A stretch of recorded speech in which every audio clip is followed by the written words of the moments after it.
क्या आप जानते हैं कि एक मुट्ठी तिल आपके जन्म जन्मांतर की दरिद्रता की लकीरों को मिटा सकता है? क्या आपने कभी सोचा है कि एक अत्यंत वैभवशाली राजा जिसके पास स्वर्ण के भंडार थे, उसे भी मोक्ष पाने के लिए केवल तिलों की शरण लेनी पड़ी?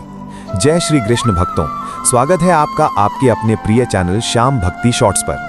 आज हम बात करने जा रहे हैं षठ तिला एकादशी के उस दिव्य रहस्य और महात्म्य के बारे में, जिसका पालन करने मात्र से मनुष्य को न केवल इस लोक में सुख समृद्धि मिलती है, बल्कि मृत्यु के पश्चात उसे वैकुंठ का द्वार भी प्राप्त होता है। इस एकादशी पर तिल का 6 प्रकार से उपयोग करने के वो क्या चमत्कारी फायदे हैं, जो आपके जीवन से हर संकट को मिटाकर विष्णु कृपा की वर्षा कर सकते हैं, आज आप इस वीडियो में विस्तार से जानेंगे। आज मैं आपको जो कथा सुनाने जा रहा हूं, वो राजा सुमेरचंद की वीरता और उनकी बहन रागिनी की उस अटूट भक्ति की है, जिसने स्वयं भगवान नारायण को धरती पर आने के लिए विवश कर दिया था। लेकिन एक बात का विशेष ध्यान रखिएगा, शास्त्रों में कहा गया है कि अधूरी कथा सुनना न केवल अधूरा ज्ञान लेने के समान है, बल्कि ये मनुष्य को भ्रम में डाल देती है और पुण्य फल से वंचित कर देती है। इसलिए यदि आप वास्तव में ये जानना चाहते हैं कि तिलों की उस छोटी सी शक्ति ने एक पूरे साम्राज्य को विनाश से कैसे बचाया और कैसे आपकी एक छोटी सी भूल आपके व्रत को निष्फल कर सकती है, तो इस कथा के अंत तक मेरे साथ जरूर बने रहिए। इस कहानी के बीच में कुछ ऐसे गुप्त रहस्य छिपे हैं जो आपके जीवन की दिशा बदल सकते हैं। वीडियो को शुरू करने से पहले यदि आप प्रभु की भक्ति के इस सफर में हमारे साथ जुड़ना चाहते हैं और ऐसी ही दुर्लभ और ज्ञानवर्धक कथाएं प्राप्त करना चाहते हैं, तो हमारे चैनल श्याम भक्ति शॉर्ट्स को अभी सब्सक्राइब कर लें और साथ ही घंटी वाला बटन जरूर दबा दें, ताकि कोई भी दिव्य जानकारी आपसे कभी छूट न जाए। तो चलिए, मन में भगवान विष्णु का ध्यान करते हुए चलते हैं इतिहास के उस गौरवशाली पन्ने पर, जहां भक्ति की शक्ति ने असंभव को संभव कर दिखाया। बहुत समय पहले की बात है। आर्यावर्त के विशाल और वैभवशाली भूभाग पर चंद्रपुर नामक एक राज्य हुआ करता था। ये राज्य इतना समृद्ध था कि यहाँ की सड़कों पर धूल नहीं, बल्कि खुशहाली की चमक दिखाई देती थी। इस राज्य के अधिपति थे राजा सुमेरचंद। राजा सुमेरचंद केवल अपने पराक्रम के लिए ही नहीं, बल्कि अपनी उदारता और न्यायप्रियता के लिए पूरे आर्यावर्त में पूजे जाते थे। वे अपनी प्रजा को अपनी संतान के समान मानते थे। उनके शासन में कभी किसी को अन्न या धन की कमी नहीं हुई। राजा का व्यक्तित्व ऐसा था कि वे जितने कठोर युद्ध भूमि में थे, उतने ही कोमल वे अपनी प्रजा के दुखों को देखकर हो जाते थे। उनके महल के द्वार हर जरूरतमंद के लिए 24 घंटे खुले रहते थे। राजा सुमेरचंद के जीवन का सबसे अनमोल हिस्सा उनकी छोटी बहन रागिनी थी। रागिनी केवल एक राजकुमारी नहीं थी, बल्कि साक्षात भक्ति और श्रद्धा की प्रतिमूर्ति थी। उसका मुखमंडल एक अलौकिक तेज से दमकता रहता था। जहां राजा सुमेरचंद राज्य की उन्नति और शत्रुओं से सुरक्षा के कार्यों में व्यस्त रहते थे, वहीं रागिनी अपना अधिकांश समय महल के भीतर बने श्वेत संगमरमर के विष्णु मंदिर में व्यतीत करती थी। रागिनी के हृदय में भगवान विष्णु के प्रति अटूट प्रेम था। वो बचपन से ही सांसारिक मोह माया से दूर रहती थी और उसका मानना था कि इस नश्वर संसार में केवल श्री हरि का नाम ही शाश्वत है। वो प्रतिदिन सुबह ब्रह्म मुहूर्त में उठती, पवित्र नदी में स्नान करती और फिर घंटों तक भगवान के विग्रह के सामने बैठकर ओम नमो भगवते वासुदेवाय का जाप करती। एक दिन की बात है, माघ मास की कड़ाके की ठंड पड़ रही थी। राजा सुमेरचंद अपने कक्ष में बैठे कुछ सोच रहे थे। उनके मन में एक अजीब सी व्याकुलता थी। उन्हें लगा कि उन्होंने प्रजा को धन दिया, भोजन दिया और सुरक्षा दी, लेकिन क्या वे उन्हें मोक्ष का मार्ग दिखा पाए? इसी उधेड़-बुन में वे अपनी बहन रागिनी के पास पहुंचे। रागिनी उस समय तुलसी के पौधे को जल अर्पित कर रही थी। राजा को चिंतित देखकर रागिनी ने उनके पास आकर पूछा कि हे भ्राताश्री, आपके माथे पर ये चिंता की लकीरें कैसी? आपके राज में तो पक्षी भी निर्भय होकर चहचहाते हैं, फिर आप किस उलझन में हैं? राजा सुमेरचंद ने लंबी सांस ली और कहा कि बहन, मैंने अपनी तलवार के दम पर सीमाएं सुरक्षित की और अपने कोष से गरीबी मिटाई, लेकिन मनुष्य का जीवन तो नश्वर है। कल को जब मैं परलोक जाऊंगा तो ईश्वर को क्या उत्तर दूंगा? क्या कोई ऐसा पुण्य है जो मनुष्य के भीतर के अहंकार को समाप्त कर दे और उसे सीधे वैकुंठ का मार्ग दिखाए? रागिनी के चेहरे पर एक मंद मुस्कान आई। उसने कहा कि भ्राता, आपने अत्यंत गूढ़ प्रश्न किया है। शास्त्र कहते हैं कि केवल अन्न दान या धन दान ही पर्याप्त नहीं है। आत्मा की शुद्धि के लिए व्रत और नियम की आवश्यकता होती है। संयोग से माघ मास की कृष्ण पक्ष की एकादशी आने वाली है, जिसे षठ तिला एकादशी कहा जाता है। रागिनी ने विस्तार से बताना शुरू किया कि भ्राता, इस एकादशी का महत्व स्वयं ब्रह्मा जी ने भी स्वीकार किया है। इस दिन तिल का बहुत बड़ा महत्व होता है। मनुष्य को 6 प्रकार से तिलों का प्रयोग करना चाहिए। पहला, तिल से स्नान। दूसरा, तिल का उपटन लगाना। तीसरा, तिल से हवन करना। चौथा, तिल से पितरों का तर्पण करना। पांचवा, तिल का भोजन करना और छठा, तिल का दान करना। जो भी मनुष्य पूर्ण श्रद्धा के साथ इन 6 विधियों का पालन करता है, उसे उतने वर्षों तक स्वर्ग में स्थान मिलता है जितने तिल के दाने वो दान करता है। रागिनी ने आगे एक कथा सुनाई कि कैसी एक तपस्वी स्त्री ने बहुत पूजा पाठ किया था लेकिन कभी किसी को दान नहीं दिया था, जिसके कारण उसे स्वर्ग में केवल एक खाली कुटिया मिली थी। तब भगवान विष्णु की आज्ञा से उसने षटतिला एकादशी का व्रत किया और उसका घर धन धान्य से भर गया। राजा सुमेरचंद अपनी बहन की बातें सुनकर अत्यंत प्रभावित हुए। उन्होंने तुरंत पूरे राज्य में ढिंढोरा पिटवा दिया कि आने वाली एकादशी को पूरी प्रजा षटतिला एकादशी का पर्व मनाएगी। राजा ने स्वयं ये संकल्प लिया कि वे इस दिन एक राजा के रूप में नहीं बल्कि एक साधारण भक्त के रूप में भगवान की सेवा करेंगे। उन्होंने अपने महल के सुख साधन त्याग दिए और कुश की चटाई पर सोने का निर्णय लिया। रागिनी और सुमेरचंद ने मिलकर राज्य के निर्धनों के लिए तिल और वस्त्रों का विशाल भंडार तैयार करवाया। जैसे जैसे एकादशी का दिन समीप आ रहा था, पूरे चंद्रपुर राज्य में एक आध्यात्मिक ऊर्जा का संचार होने लगा। गलियों में अगरबत्ती और धूप की सुगंध फैल गई और हर घर से भगवान विष्णु के भजनों की आवाज आने लगी। रागिनी की भक्ति ने राजा के भीतर भी एक नया प्रकाश भर दिया था और अब वे दोनों उस पावन दिन की प्रतीक्षा कर रहे थे जब वे तिल दान के माध्यम से अपनी आत्मा को श्री हरि के चरणों में समर्पित करेंगे। षटतिला एकादशी का व्रत आरंभ होने में अब केवल कुछ ही प्रहर शेष थे। राजा सुमेरचंद ने अपनी बहन रागिनी के परामर्श पर राज्य के सबसे बड़े विद्वान ब्राह्मणों को आमंत्रित किया था ताकि व्रत की विधि में कोई त्रुटि न रह जाए। महल के आंगन को गंगाजल और गाय के गोबर से पवित्र किया गया। चारों ओर फूलों की रंगोलियां बनाई गईं और सुगंधित अगरबत्तियों से वातावरण को महका दिया गया।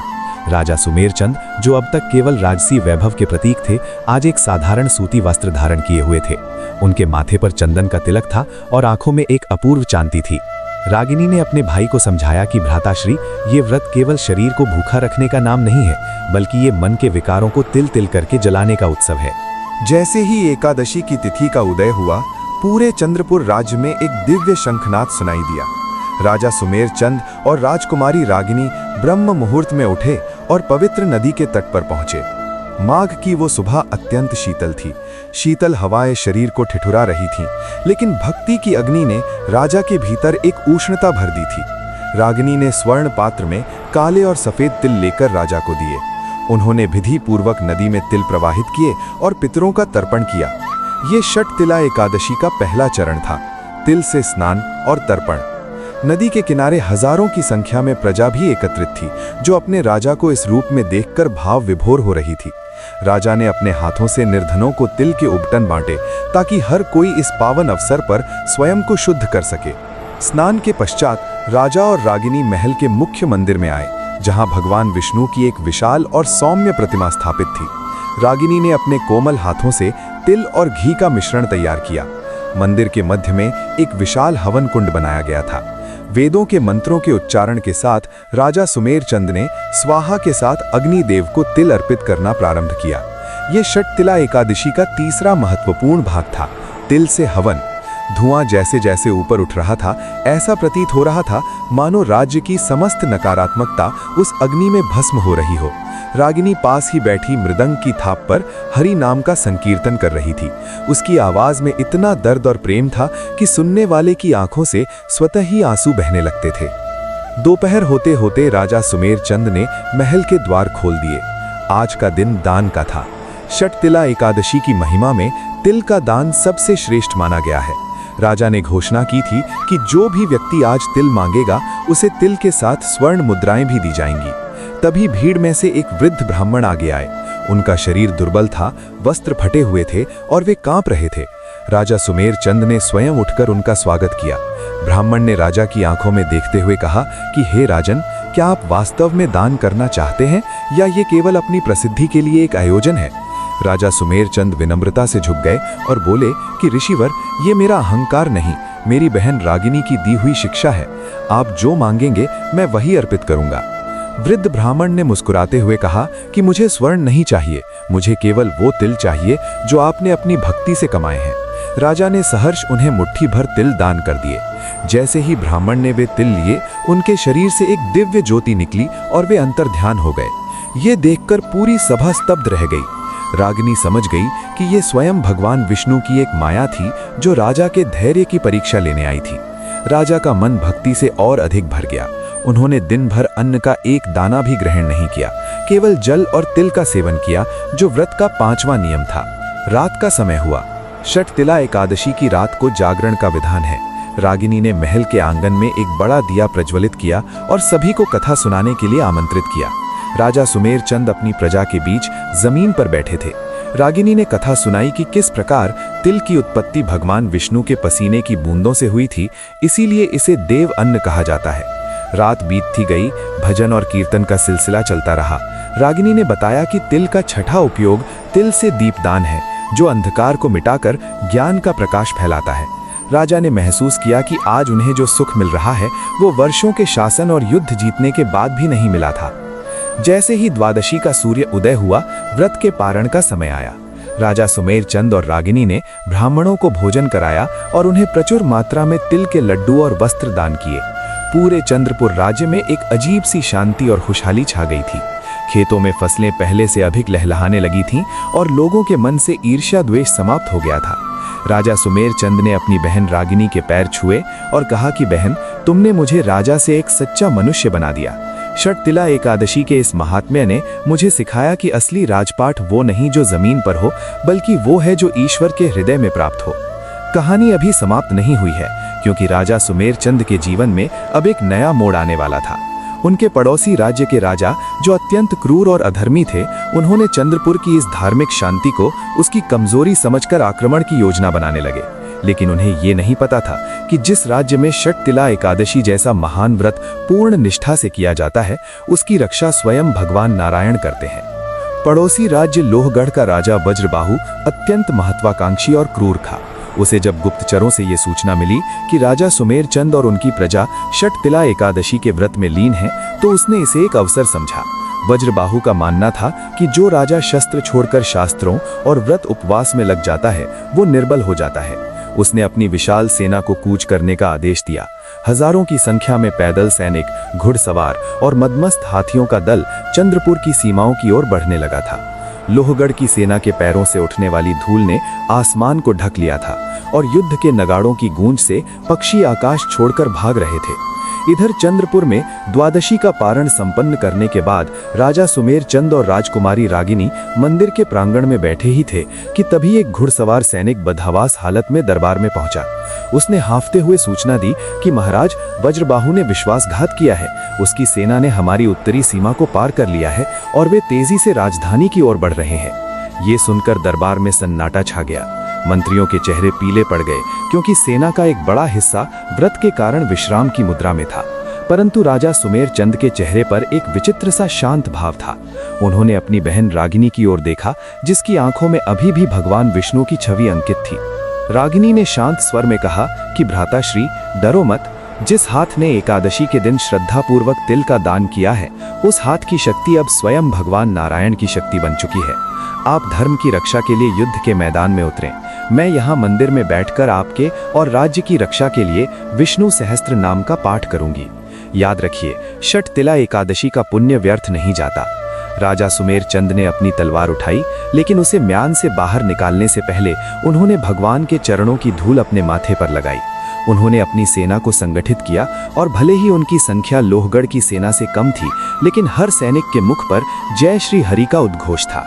जैसे ही दोनों सेनाएं आमने सामने आईं, एक भयानक दृश्य उपस्थित हो गया। वज्रबाहु अट्टहास कर रहा था। उसने चिल्लाकर कहा कि सुमेर चंद, आज तुम्हारी भक्ति तुम्हें नहीं बचा पाएगी। उसने अपनी सेना को आक्रमण का आदेश दिया। युद्ध प्रारंभ हुआ। तीरों की बौछार से सूर्य का प्रकाश छिप गया। लेकिन तभी एक चमत्कार हुआ। जैसे ही लोहगढ़ के सैनिक चंद्रपुर की सीमा के भीतर घुसने की कोशिश करते, उन्हें जमीन पर काले और सफेद तिर बिखरे हुए दिखाई देते। ये वही तिल थे जो राजा ने एकादशी पर दान किए थे। आश्चर्य की बात ये थी कि उन नन्हे तिलों पर पैर रखते ही शत्रुओं के घोड़े फिसलने लगे और हाथियों का संतुलन बिगड़ने लगा। राजा ने जब ये देखा तो उनका आत्मविश्वास दोगुना हो गया। वे अपनी सेना का नेतृत्व करते हुए बिजली की गति से शत्रुओं पर टूट पड़े। दूसरी ओर महल के मंदिर में रागिनी एक अखंड दीपक जलाकर ध्यानस्थ बैठी थी।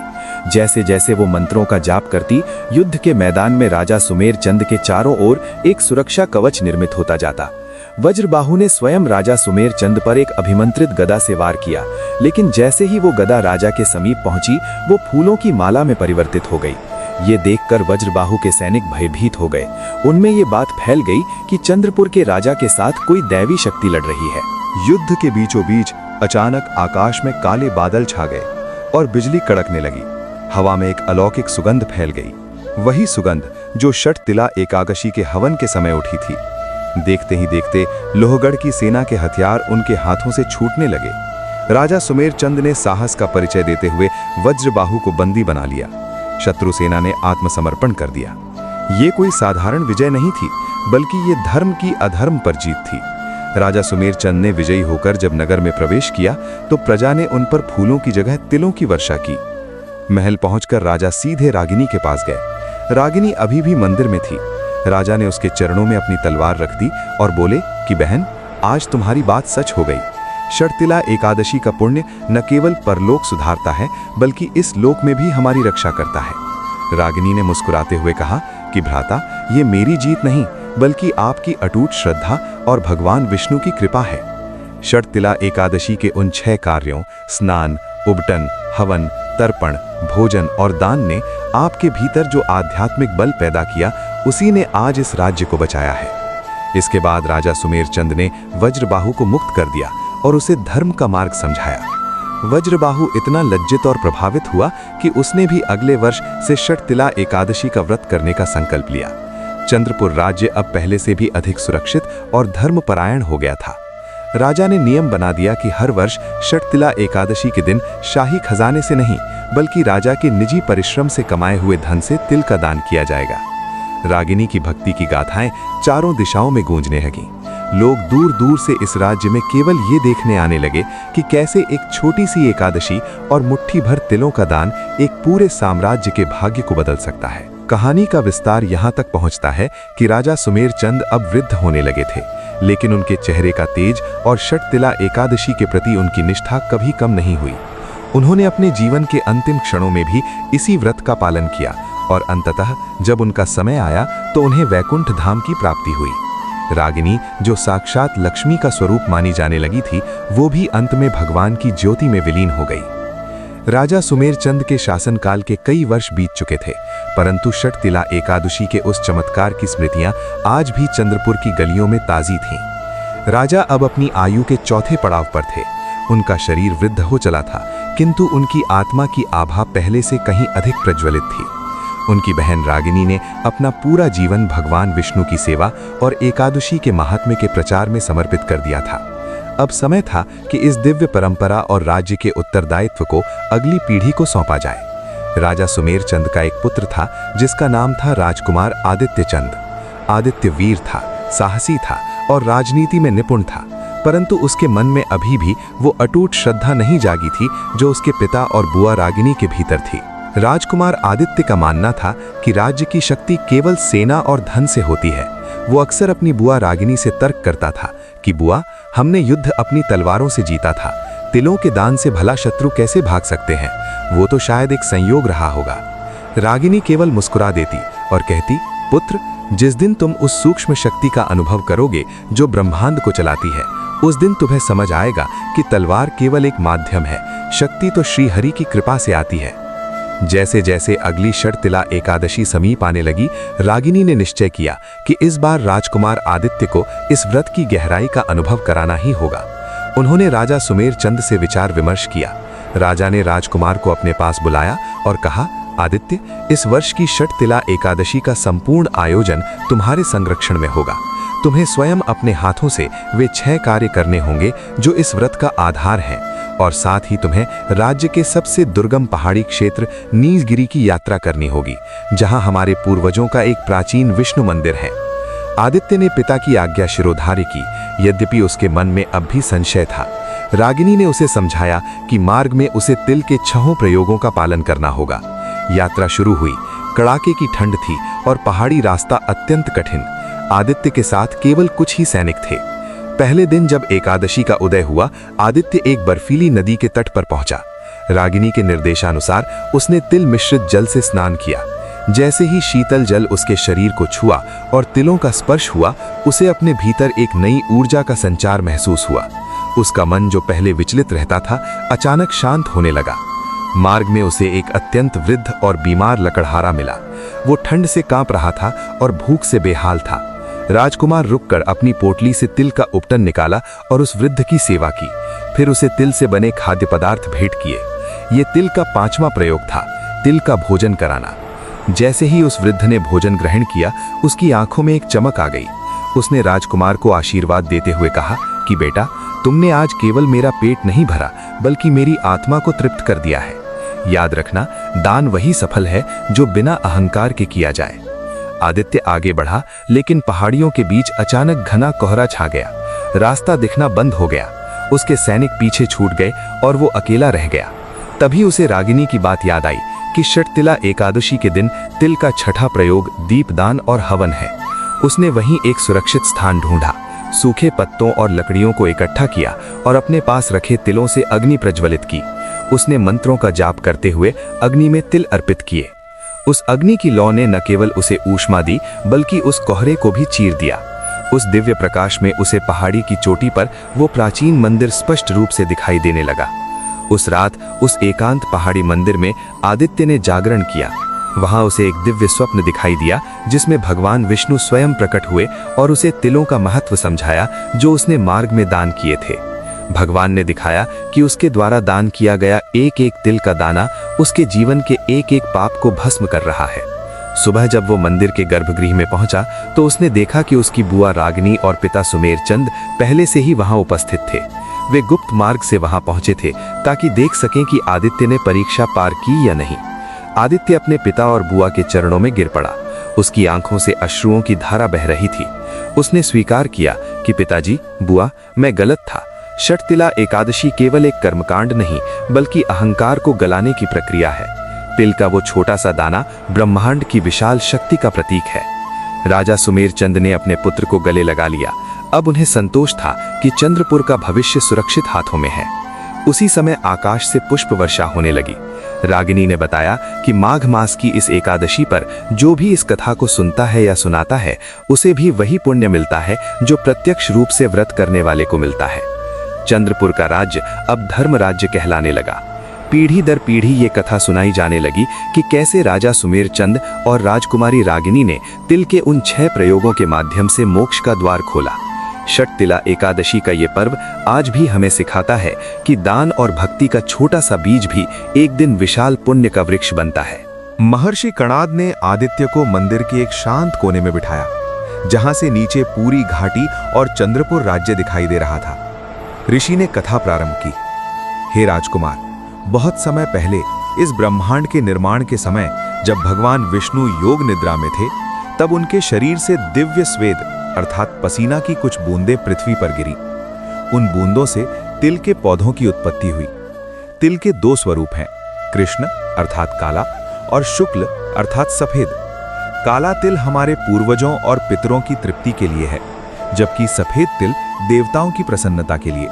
षटतिला एकादशी के दिन जब मनुष्य तिल से उबटन लगाता है तो उसके शरीर के रोम रोम से नकारात्मक ऊर्जा बाहर निकल जाती है।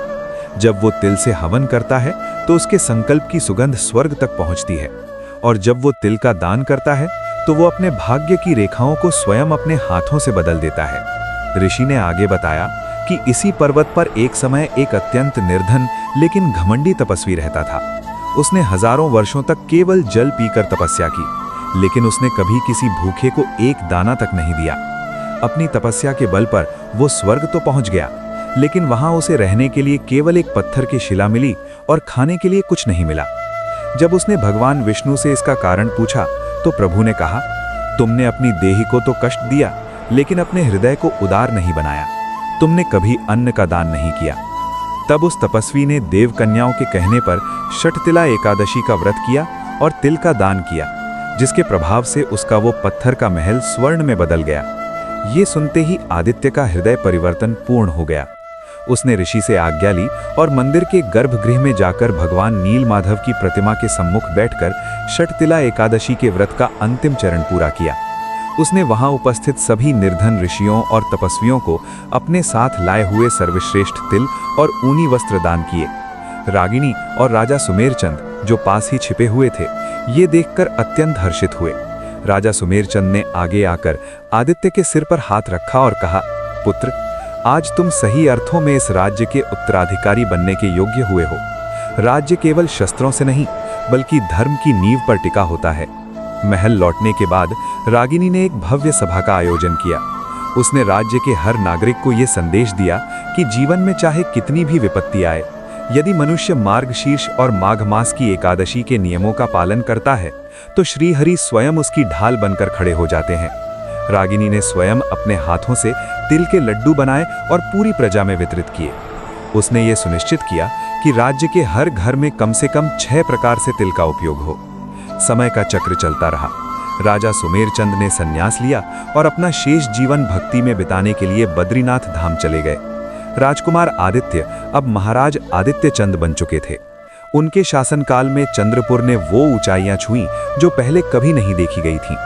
लेकिन सबसे बड़ा परिवर्तन ये था कि अब राज्य का हर उत्सव षटतिला एकादशी के इर्द गिर्द घूमने लगा।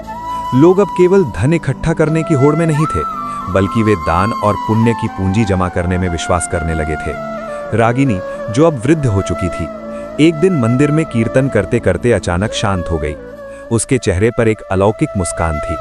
जब लोगों ने पास जाकर देखा तो वो साक्षात वैकुंठ की यात्रा पर निकल चुकी थी। कहते हैं कि जिस स्थान पर रागिनी ने देह त्यागी, वहां से तिल की एक सौम्य सुगंध कई दिनों तक आती रही। राजा आदित्य ने अपनी बुआ की याद में वहां एक विशाल सरोवर बनवाया, जिसका नाम षटतिला सरोवर रखा गया। मान्यता है कि आज भी जो व्यक्ति माघ मास की एकादशी पर उस सरोवर में तिल डालकर स्नान करता है, उसे सभी रोगों और दुखों से मुक्ति मिल जाती है। इस प्रकार राजा सुमेरचंद की उदारता, रागिनी की अनन्य भक्ति और आदित्य के ज्ञानोदय की ये कहानी षटतिला एकादशी के महात्म्य का जीवंत प्रमाण बन गई। ये कथा हमें याद दिलाती है कि भक्ति का मार्ग कठिन नहीं है, बस इसके लिए एक शुद्ध हृदय और मुट्ठी भर तिलों के समर्पण की आवश्यकता होती है। जो भी मनुष्य इस पावन कथा को भक्ति भाव से पढ़ता है या सुनता है, उसके ऊपर भगवान विष्णु की कृपा सदैव बनी रहती है और अंत में उसे वैकुंठ की प्राप्ति होती है। महाराज आदित्य चंद का शासन अब अपने चरम पर था। उनके राज्य में न्याय की ऐसी व्यवस्था थी कि शेर और बकरी एक ही घाट पर पानी पीते थे, लेकिन नियति की अपनी योजना होती है। महाराज आदित्य के 2 पुत्र थे, बड़े राजकुमार हर्षवर्धन और छोटे राजकुमार देववर्धन। हर्षवर्धन अपने पिता की तरह शांत और धर्मपरायण थे, किंतु देववर्धन थोड़ा चंचल और विलासी प्रवृत्ति का था। उसे लगता था कि ये जो तिलों का दान करने से अच्छा होता कि हम स्वर्ण मुद्राएं देते। तिलों का भला क्या मूल्य। फिर भी पिता की आज्ञा के डर से वो निकल पड़ा। देववर्धन उत्तर दिशा की ओर गया, जहां घने जंगल और पहाड़ियां थीं। वहां उसे एक प्राचीन गुफा में एक बहुत ही तेजस्वी महात्मा के दर्शन हुए। महात्मा के सामने केवल एक मिट्टी का पात्र था, जिसमें थोड़े से सूखे तिल रखे थे। देववर्धन ने उपहास करते हुए कहा, महात्मा जी, आप इन थोड़े से तिलों के भरोसे क्या कर रहे हैं? मेरे पास आइए, मैं आपको स्वर्ण और रत्न दूंगा। महात्मा ने आंखें खोली और शांत भाव से बोले, राजकुमार, स्वर्ण से केवल शरीर का श्रृंगार होता है, लेकिन तिल के इन दानों से आत्मा का उद्धार होता है। क्या तुमने षटतिला एकादशी के उस रहस्य को नहीं सुना जो तुम्हारी बुआ ने तुम्हारे पिता को सुनाया था? इस दिन जो मनुष्य तिल का दान करता है, उसे उतने 1000 वर्षों तक स्वर्ग में सुख मिलता है जितने तिल के दाने वो दान करता है। देववर्धन को ये बात मजाक लगी। उसने महात्मा की बात अनसुनी कर दी और आगे बढ़ गया। उसी रात जब देववर्धन जंगल में सो रहा था, उसे एक भीषण स्वप्न आया। उसने देखा कि वो एक अंधेरे और ठंडे स्थान पर खड़ा है। वहां उसे बहुत प्यास लगी है, लेकिन जब वो पानी पीने की कोशिश करता है तो पानी राख बन जाता है। तभी उसे वही महात्मा दिखाई दिए। महात्मा ने अपने पात्र से एक मुट्ठी तिल निकाले और जैसे ही वो तिल देववर्धन के हाथ में गिरे, उसे अपार शांति और शक्ति का अनुभव हुआ। उसकी प्यास बुझ गई और उसका डर समाप्त हो गया। जब देववर्धन की आंख खुली तो वो पसीने से तरबतर था।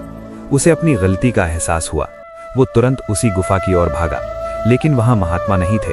वहां केवल एक शिला पर लिखा था, कर्म ही बीज है और दान ही उसकी फसल। देववर्धन समझ गया कि षटतिला एकादशी का व्रत केवल एक रस्म नहीं है, बल्कि ये परलोक के लिए पाथेय तैयार करना है। उसने तुरंत अपने साथ लाए हुए सारे तिलों को एकत्रित किया। उसने पास की नदी में स्नान किया और तिल तर्पण किया। फिर उसने जंगल में रहने वाले भीलों और वनवासियों को बुलाया।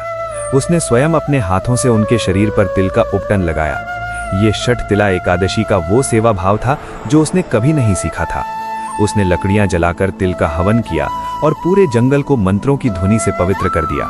शाम होते होते उसने वनवासियों के साथ बैठकर तिल के ही बने साधारण भोजन को ग्रहण किया। उस दिन उसे जो आनंद मिला वो राजसी 56 भोगों में भी नहीं था। इधर राजा सुमेरचंद और हर्षवर्धन ने राजधानी में हजारों लोगों को तिल का दान किया। जब देववर्धन वापस लौटा तो उसका अहंकार पूरी तरह समाप्त हो चुका था। उसने राजा आदित्य के चरणों में सिर झुकाया और कहा, पिताजी, अब मैं समझ गया हूं कि हमारी बुआ रागिनी क्यों कहती थी कि श्रीहरि की कृपा तिलों के दानों जितनी सूक्ष्म है, लेकिन उसका प्रभाव ब्रह्मांड जितना विशाल है। महाराज आदित्य की आंखों में खुशी के आंसू आ गए। उन्होंने महसूस किया कि षटतिला एकादशी का ये दिव्य संस्कार अब उनकी तीसरी पीढ़ी में भी उतर चुका है। उन्होंने घोषणा की कि अब से चंद्रपुर में केवल राजा ही नहीं, बल्कि हर नागरिक अपने खेत के पहले तिल का हिस्सा दान के लिए अलग रखेगा। कहानी को और आगे बढ़ाते हुए इस व्रत का एक और अद्भुत पहलू सामने आया। चंद्रपुर के पास ही एक छोटा सा गांव था जहां अकाल पड़ गया था। वहां की मिट्टी पत्थर जैसी हो गई थी। जब वहां के लोगों ने सामूहिक रूप से षटतिला एकादशी का व्रत किया और भगवान विष्णु का नाम लेकर अपनी सूखी जमीन पर तिल के दाने बिखेरे, तो चमत्कारिक रूप से वहां वर्षा हुई और वो बंजर भूमि फिर से हरी भरी हो गई। ये देखकर दूर देशों के राजा भी चकित रह गए और षटतिला एकादशी की महिमा पूरे आर्यावर्त में फैल गई। वर्षों बाद जब महाराज आदित्य का अंत समय आया, तो कहते हैं कि वैकुंठ से एक दिव्य विमान उन्हें लेने आया। उस विमान के मार्ग में सफेद तिलों की वर्षा हो रही थी। राजा सुमेरचंद, राजकुमारी रागिनी और महाराज आदित्य, इन सब की गौरव गाथा आज भी माघ मास की इस एकादशी पर सुनी जाती है। ये कथा हमें सिखाती है कि श्रद्धा छोटी हो या बड़ी, यदि वो निष्काम भाव से की जाए तो वो निश्चित ही मोक्ष का मार्ग प्रशस्त करती है। षटतिला एकादशी की महिमा का ये प्रवाह अब एक ऐसे मोड़ पर पहुंच चुका था जहां चंद्रपुर राज्य केवल एक भौगोलिक क्षेत्र नहीं, बल्कि पृथ्वी पर लघु वैकुंठ के समान प्रतीत होने लगा था। राजा आदित्य चंद के दोनों पुत्रों हर्षवर्धन और देववर्धन ने अब ये समझ लिया था कि राज्य का वैभव केवल कोषागार में रखे स्वर्ण से नहीं, बल्कि प्रजा के आध्यात्मिक संतोष से मापा जाता है। एक समय की बात है, माघ मास की कड़ाके की ठंड अपनी चरम सीमा पर थी। उत्तर दिशा से आने वाली बर्फीली हवाओं ने जनजीवन को ठिठुरा दिया था। षटतिला एकादशी आने में अभी 3 दिन शेष थे।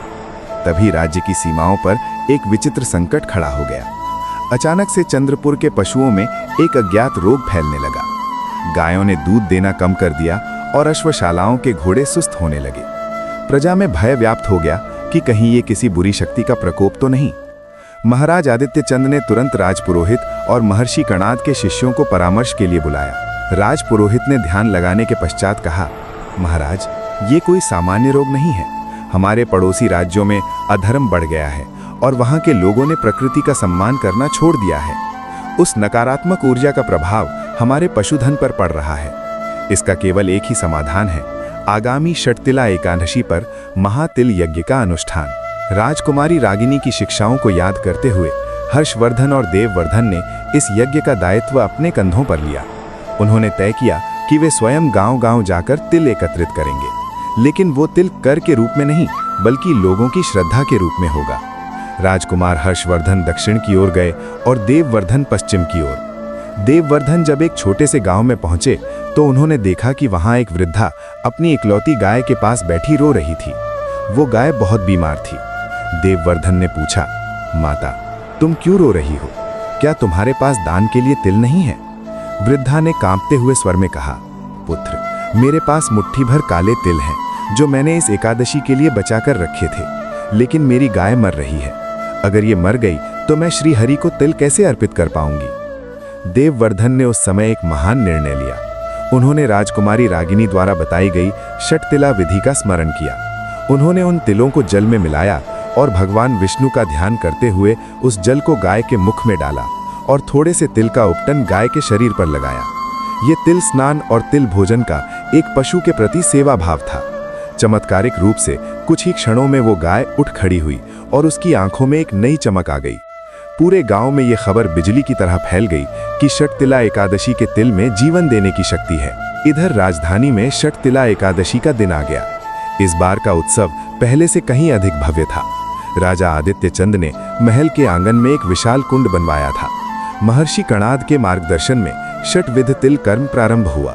सबसे पहले सूर्योदय से पूर्व पूरी प्रजा ने नदी में तिल डालकर स्नान किया। मान्यता है कि माघ मास में तिल मिश्रित जल से स्नान करने वाले के शरीर के भीतर स्थित सूक्ष्म पापों का उसी क्षण अंत हो जाता है। स्नान के पश्चात सभी ने एक दूसरे के माथे पर तिल का तिलक लगाया। दूसरा चरण था तिल उपटन। राजा से लेकर रंक तक सभी ने शरीर पर तिल का लेप लगाया। शास्त्रों के अनुसार तिल का तेल और उपटन त्वचा के माध्यम से आत्मा को शुद्ध करता है और दरिद्रता को दूर भगाता है। तीसरा और सबसे महत्वपूर्ण चरण था तिल हवन। विशाल यज्ञ कुंड में काले और सफेद तिलों की आहुतियां दी जाने लगीं। ओम नमो भगवते वासुदेवाय नमः और ओम विष्णवे नमः के घोष से आकाश गूंज उठा। जैसे जैसे तिल भस्म हो रहे थे, राज्य के पशुओं का रोग समाप्त होने लगा। वातावरण में एक ऐसी पवित्र सुगंध फैल गई जिसने नकारात्मक शक्तियों का समूल नाश कर दिया। चौथा चरण था तिल तर्पण। राजा सुमेर चंद और राजकुमारी रागिनी की स्मृति में और राज्य के समस्त पितरों की शांति के लिए तिलों से तर्पण किया गया। महर्षि कणाद ने समझाया कि इस दिन पितरों को दिए गए तिल उन्हें जन्म मरण के चक्र से मुक्ति दिलाते हैं। पांचवां चरण था तिल दान। इस बार राजा ने केवल अन्न और स्वर्ण नहीं बल्कि तिल पात्र दान किए। तांबे के पात्रों में तिल भरकर उनके साथ फल और वस्त्र रखकर विद्वान ब्राह्मणों और असहाय लोगों को दिए गए। राजा आदित्य ने घोषणा की कि आज के दिन कोई भी याचक खाली हाथ नहीं जाएगा। अंत में छठा चरण था तिल भोजन। व्रत के पारण के समय सभी ने तिल के लड्डू और तिल से बने सात्विक व्यंजनों का आनंद लिया। उस रात जब पूरा चंद्रपुर दीपों की रोशनी से जगमगा रहा था, राजा आदित्य चंद को स्वप्न में अपनी बहन रागिनी के दर्शन हुए। रागिनी अत्यंत दिव्य स्वरूप में थी और उनके पीछे स्वयं भगवान नारायण चतुर्भुज रूप में मंद मंद मुस्कुरा रहे थे। रागिनी ने कहा, भ्राता, आज तुम्हारी तपस्या पूर्ण हुई। तुमने षटतिला एकादशी के महात्म्य को केवल स्वयं तक सीमित नहीं रखा बल्कि इसे प्राणी मात्र की सेवा से जोड़ दिया।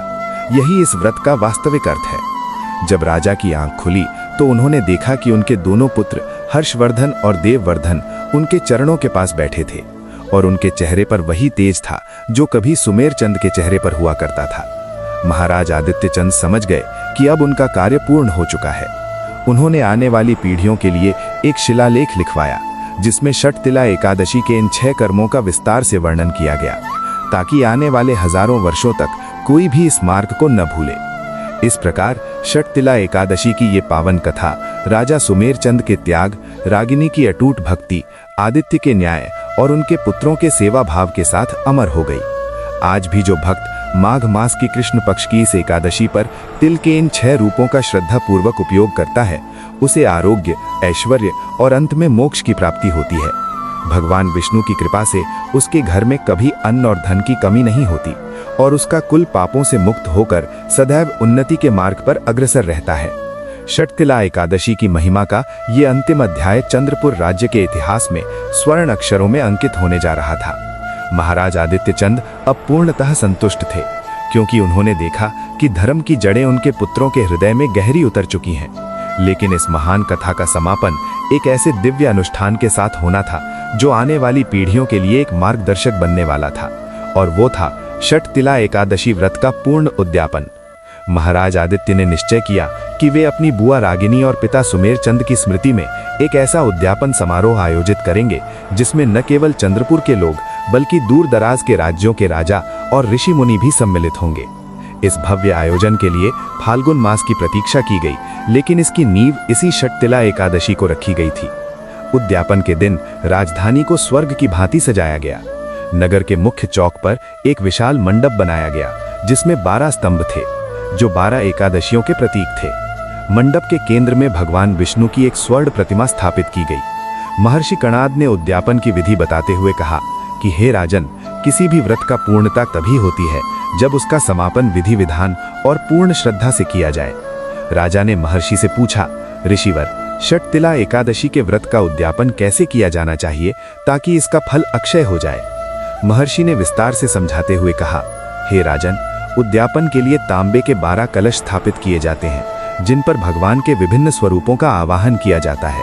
प्रत्येक कलश के पास तिल से भरा हुआ एक पात्र रखा जाता है। इसमें मुख्य रूप से तिल धेनु यानी तिल से बनी प्रतीकात्मक गाय का दान सबसे श्रेष्ठ माना जाता है। जो व्यक्ति काले तिलों से बनी गाय का दान करता है वो वैकुंठ में उतने वर्ष तक निवास करता है जितने उस गाय को बनाने में प्रयुक्त तिलों की संख्या होती है। राजा आदित्य ने वैसा ही किया। उन्होंने अपनी समस्त प्रजा के कल्याण के लिए तिल धेनु का निर्माण करवाया। चारों ओर वेदों की ऋचाएं गूंजने लगी। हर्षवर्धन और देववर्धन राजा आदित्य ने वैसा ही किया। उन्होंने अपनी समस्त प्रजा के कल्याण के लिए तिल धेनु का निर्माण करवाया। चारों ओर वेदों की ऋचाएं गूंजने लगी। हर्षवर्धन और देववर्धन ने मिलकर 12 ब्राह्मणों को आमंत्रित किया और उन्हें तिल, स्वर्ण, वस्त्र और छाते दान किए। उस समय आकाश से पुष्पों की वर्षा होने लगी और शंखों की ध्वनि से वातावरण पवित्र हो गया। तभी एक अद्भुत घटना घटी। मंदिर के गर्भगृह से एक मंद प्रकाश पुंज निकला और साक्षात देवी लक्ष्मी के साथ भगवान नारायण वहां प्रकट हुए। पूरी सभा स्तब्ध रह गई और सभी ने दंडवत प्रणाम किया। भगवान विष्णु ने अपनी मधुर वाणी में कहा, हे आदित्य, हे हर्षवर्धन और देववर्धन, तुम सभी ने षटतिला एकादशी के मर्म को समझ लिया है। ये व्रत केवल भूखा रहने का नाम नहीं है, बल्कि ये परोपकार और तिल तिल करके अपने भीतर के अहंकार को ईश्वर के चरणों में समर्पित करने का अनुष्ठान है।